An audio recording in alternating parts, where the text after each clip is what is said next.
David, I'd like to, if we can, get an overview of the 7 management rewards, because the actual 7 rewards are the word rewards. Yeah, acronym. And then after that, I'd like to kind of dip into each one as we go. So can you give us an overview of the 7 management rewards to becoming, or principle, if you will, for becoming a top 10 manager? Yeah, the first one is reconnaissance, or recon as the military calls it. Did you read Jim Collins' book, Good to Great? No, I haven't yet. No, I haven't yet. In essence, what Jim says, I'll capsulate it for you. He says, make sure you have the right people on your bus. You will never be any better than your people are better. Do you understand what I'm saying? Mm-hmm. If you got crappy people, you got a crappy foundation. You know, one of the things it says in the Bible, here I am at the beach. One of the things is don't build your house on the sand. Well, if you have a pretty sorry team, someone who's undermining everything you do or has a bad attitude and makes life at the office miserable, they got to go, buddy.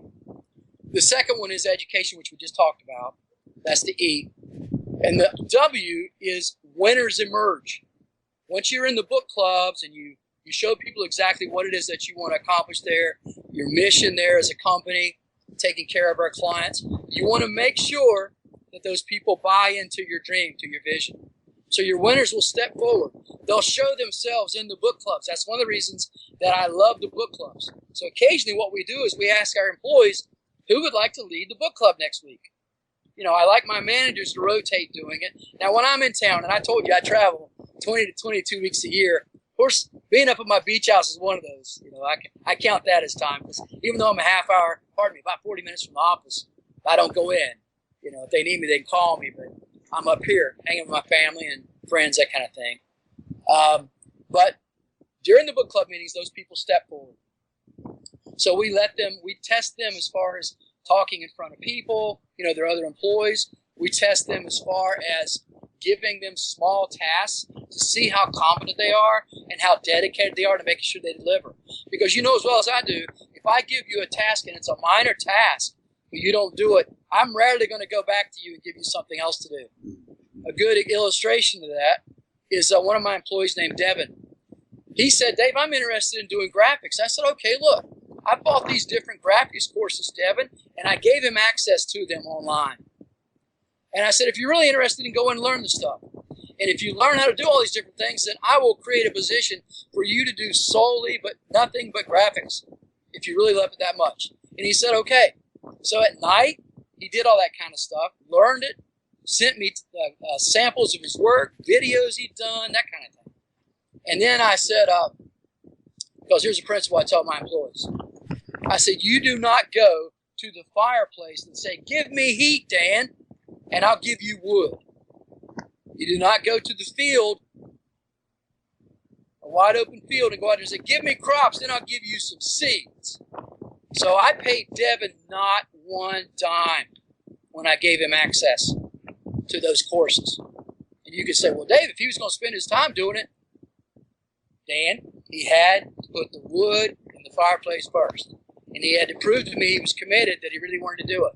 Now, as of the beginning of this year, he has his dream. I'm paying him more than he's ever made. And now he's getting the heat. He's giving me the heat, so I gave him some more, money. Yeah. Let's be careful how we say give him the wood. So he's immensely happy. He's doing what he loves. I gave him the opportunity. Yeah, I see it. Yeah. I just got it. Yeah, well, I was about to say it and I caught myself, and then you just got it. Okay, but that's it. I give my winners time, an opportunity to step forward. I've had other people I've given that same type of opportunity to, and they have not come through. So they did not put the wood in the fireplace. So I did not give them the heat, which is the money. Now, the next one after winners emerge is A, which is attitude. And, I almost hesitated to use that as part of my acronym. It's one of my principles. But you know what, man? You go back to people like Zig Ziglar and all these guys, the personal development guys, and they all, without exception, it's almost the very first thing out of their lips is attitude. The first chapter in one of my mentors and friend Tony Zeiss, Dr. Tony Zeiss. He's the president of the largest community college network in the country, in the U.S., and it's Central Piedmont Community College in Charlotte. And he wrote a book called The 12 Rules of Becoming Indispensable. And just so you know, that's the very first book that I bought for my employees. The very first chapter is on attitude. And it sets the tone of what is acceptable and what isn't. You know, I recently had to let somebody go who'd been with me for a great day, 10 years. She was a great employee for many years. But her marriage fell apart. Her only son turned into a derelict. And she started dating a guy who was really bad for her. And her attitude started going in the toilet completely. So because like I said, about empathy and compassion, we wanted to find out what the problem was. So I had her manager sit her down and talk with her. I talked with her. And she would straighten up for a little while, and then she just became bitter. And every Christmas, I always have a big Christmas party for my employees and their spouses, boyfriends, girlfriends, whatever. And she actually proceeded to badmouth me at our Christmas party in December. She was badmouthing me about our book club because she said she didn't think it was right that Dave Long required his employees to read a book on their time. So she didn't like that. Now, you know as well as I do, and you and I both read a lot. The average American, and probably the same for a Canadian, they don't read a book a year, man. So when I make them read, oh, and by the way, a chapter a week, you might, on a lengthy chapter, spend a half hour. The average person spends about 5 to 6 hours a day watching TV, Dan. Yep.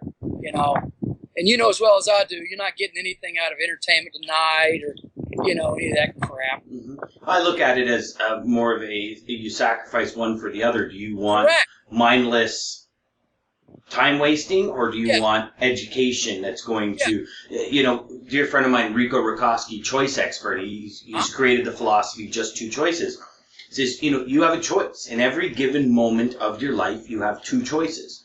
And is this choice I'm about to make going to positively influence and get me towards my goal, towards my dream, towards my true desires, or is that choice not? Sure. It's very simple. And, you know, you can sit there and watch 4 hours of TV a night and then complain the next morning because that proposal's not done. Or, you know, so yeah, go on. Sorry. Prior, that was a good point. But like I said, we go on from winners to worst to attitude. And attitude, you can't, once again, that bad foundation. So then we go to the R in rewards, second R, I should say. And that is recognition. I don't know if you've read anything that Gallup organization's written, but one stat that stands out in my mind right now as I think about it is the average employee last year, this is millions of people being surveyed and millions of employees.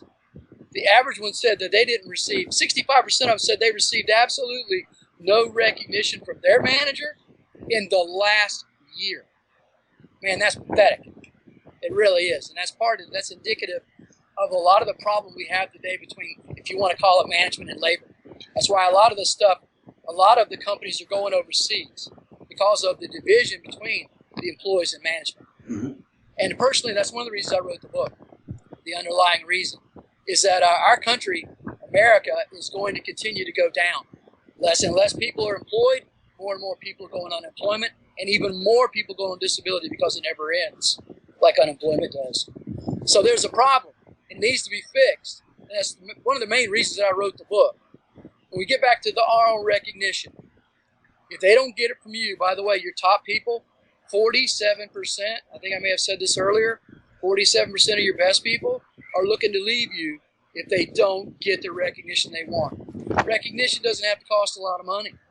Our average client of the 12,000 in the U.S. and Canada that we have, they might spend per location at the most $40 to $50 a month. Okay? Worst case scenario. Let's look what that represents. Dan, take your one employee in your company. One. If you have 50 employees, you probably got the best one. Imagine what your life would be if you lost that one.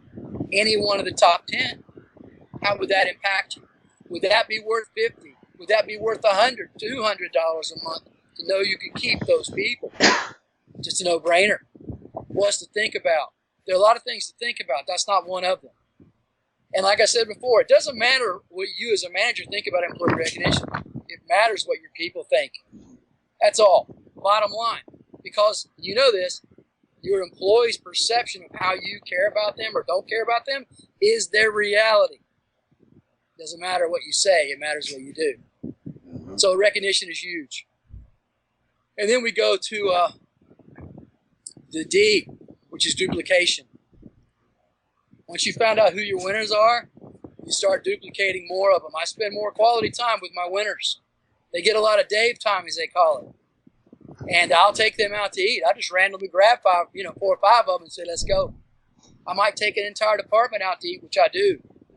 I might take out my managers, by the way. Typically, when I'm in town, I take them out 2 to 3 times a week. Now, you'll have some people, and I pay for that, by the way. They don't pay for anything. You'll have some people, some companies that will say, well, I'm not going to pay that bill for lunch. Let me tell you why that's a stupid thing to think. I've got some of my employees that are, all these management team that I have are all 6 figures, all of them. An hour of their time is a substantial amount of money. And when I take them out to eat, we typically take an hour and a half going back and forth, eating and everything else. So I've got an hour and a half of their time for the price of a meal. And we brainstorm, we talk about situations, we bond, we become a stronger team. And as Ken just found out when he came, my publisher, he sees how loyal my people are to me and how much they care about me. First of all, loyalty starts with you, the owner of the business, the manager. If you do not prove, and I mean prove, not talk, give lip service to, I mean prove to your employees that you are loyal to them and care for them, they will not be loyal, nor will they care about you. So that's duplication. You find those people and you build on it. In the book, I talk about my shark's teeth a process of building people. And I live at the ocean. And I said in the book, I've become up close. I used to surf for many years. Got a bad knee now. I can't do it anymore. But I used to surf for many years. And the only day I ever skipped school, I ended up paddling. I was out there swimming, out in the water with my best friend. Beautiful day, incredible waves, just gorgeous. And we've been out there and we've been riding all kinds of waves. And I was exhausted, so I'm like, I'm going to do 1 or 2 more.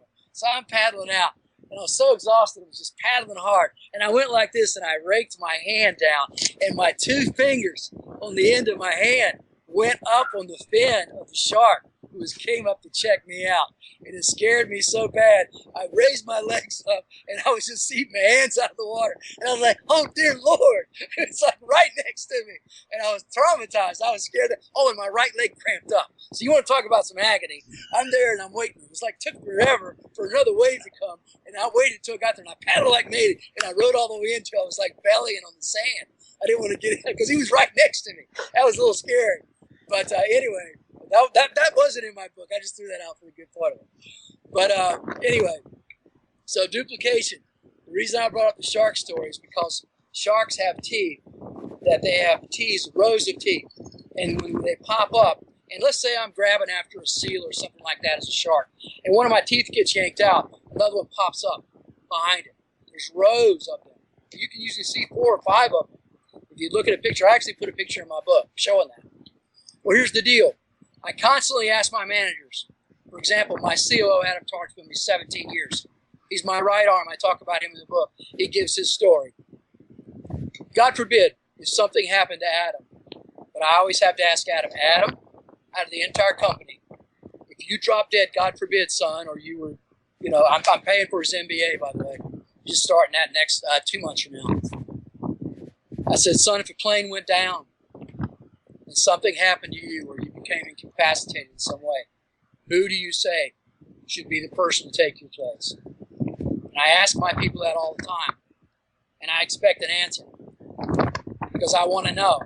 And when they recognize that individual, whoever that person is, we immediately start bringing that person into our confidence. We immediately start giving them tasks to do, like with Devin, remember on the graphics? Learn how to use all that. We give them something small without any pay. All of a sudden, they become like an assistant manager without the title. We also want to check their how proud they are. If their pride's going to be an issue.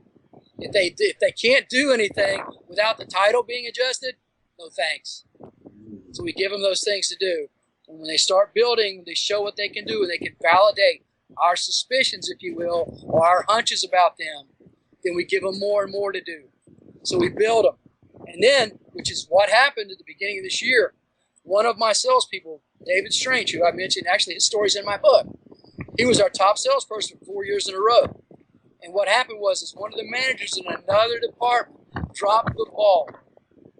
And we did not have anybody in that department that we felt was competent to do the job. So we offered that job to David Strange, and he took it, Dan. He wanted so much to be a manager in our company.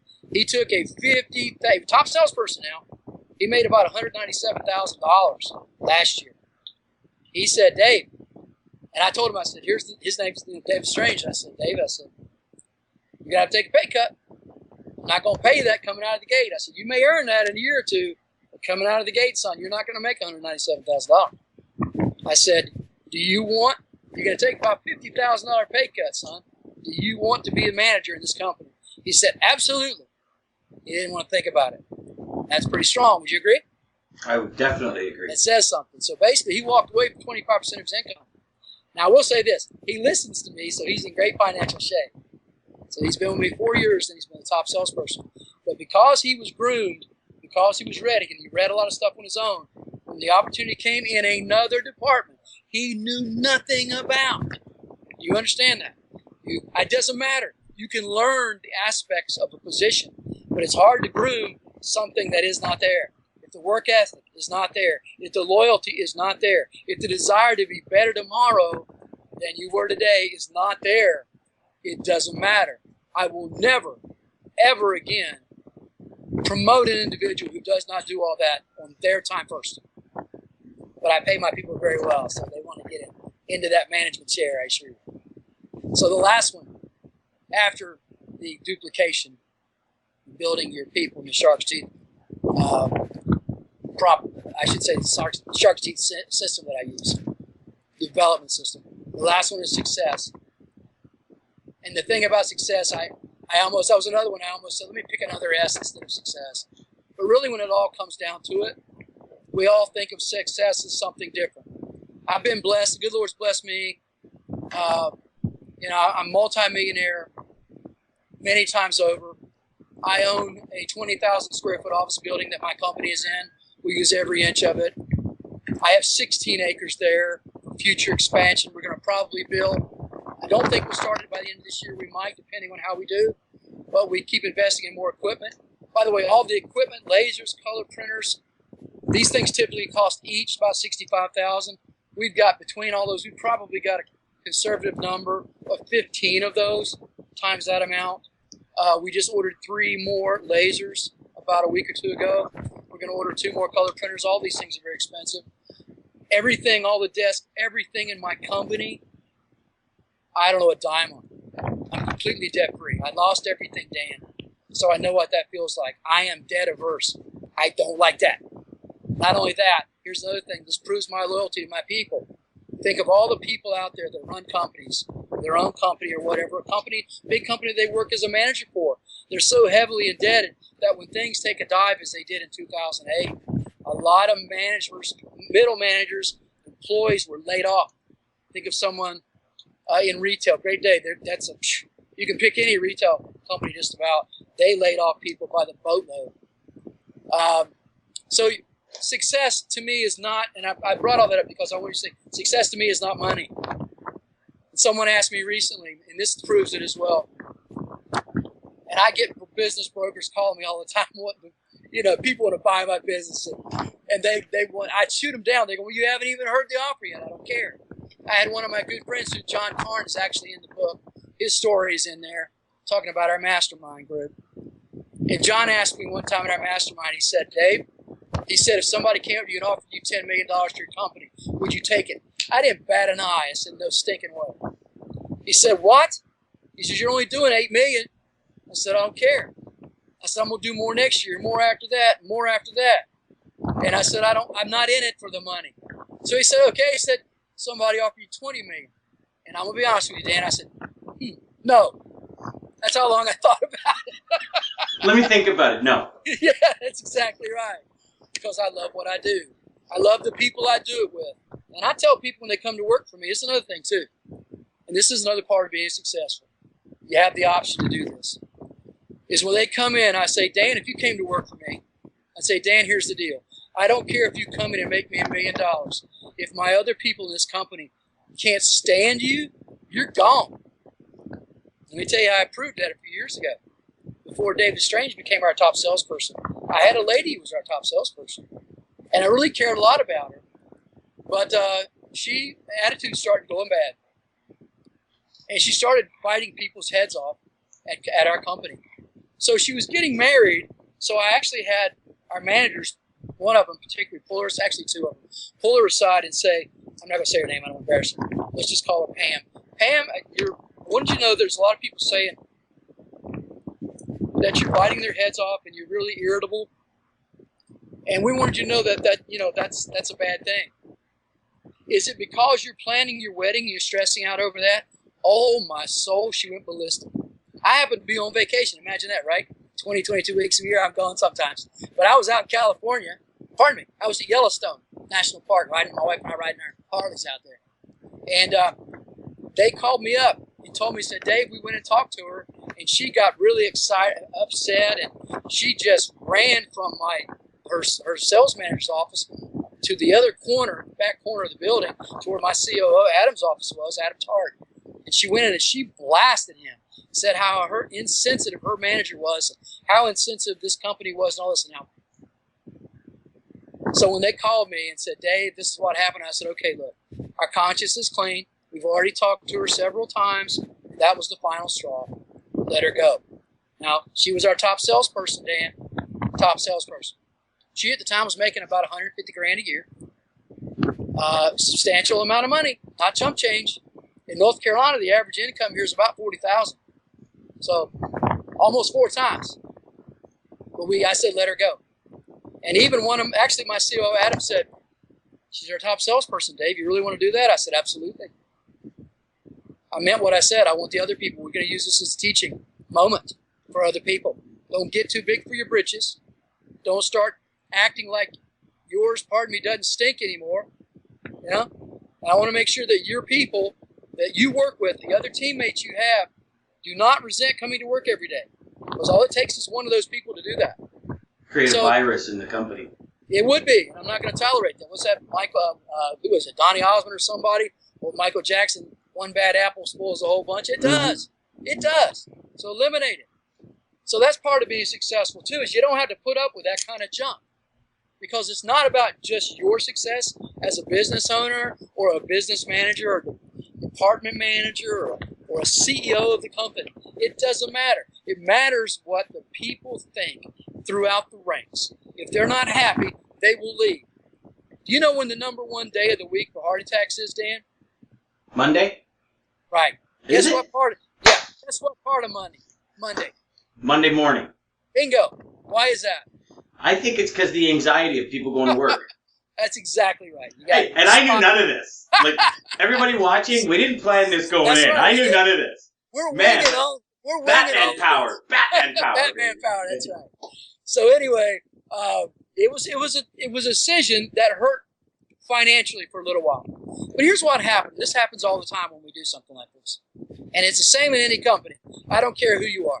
When you have to let somebody go who's a real pain in the butt, all of a sudden you got people coming out of the woodwork going, thank you, Dave, for letting her go or letting him go.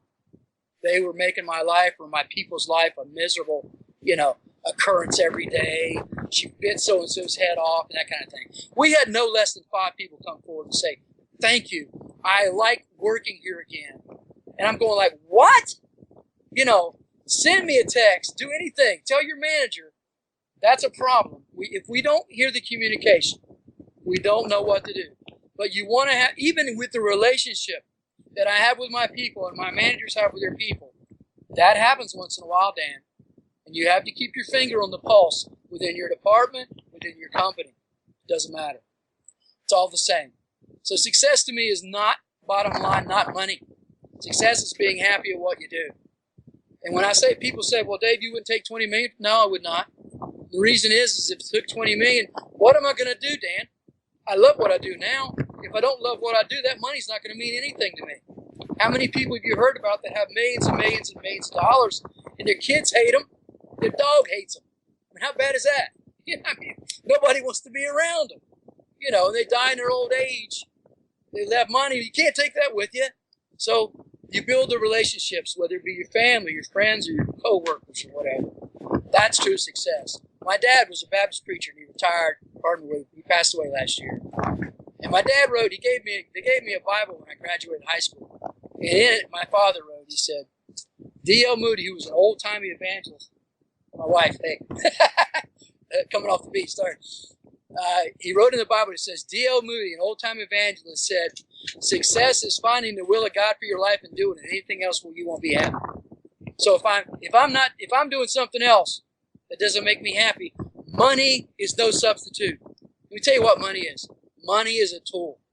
Money is nothing but a way to gauge and to keep score, some people say. But it does not determine happiness. Period. If that's your goal and you hit it, you're going to be miserable.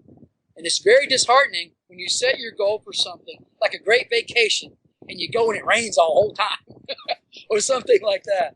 So if you set your mind that money is going to be the key to my happiness, you will be disillusioned when you get there. It is not that. Someone said, success is not the destination, it's what? You know what it is? I know you do. It's the journey. It's the journey. So I have my journey with my people. And everybody who watches your show or listens to it, they have people. If they're a manager, they're probably going to be listening to it. So they're gonna have relationships, and they're gonna build that. How happy are they? Why are they not happier? You make people happy around you. Zig Ziglar said this: if you want to get what you want in life, you must first help other people get what they want. And if you do not deliver to them, they will not deliver to you. If you are not loyal to them, they will not be loyal to you. And that is my thing on success. That's the seven principles.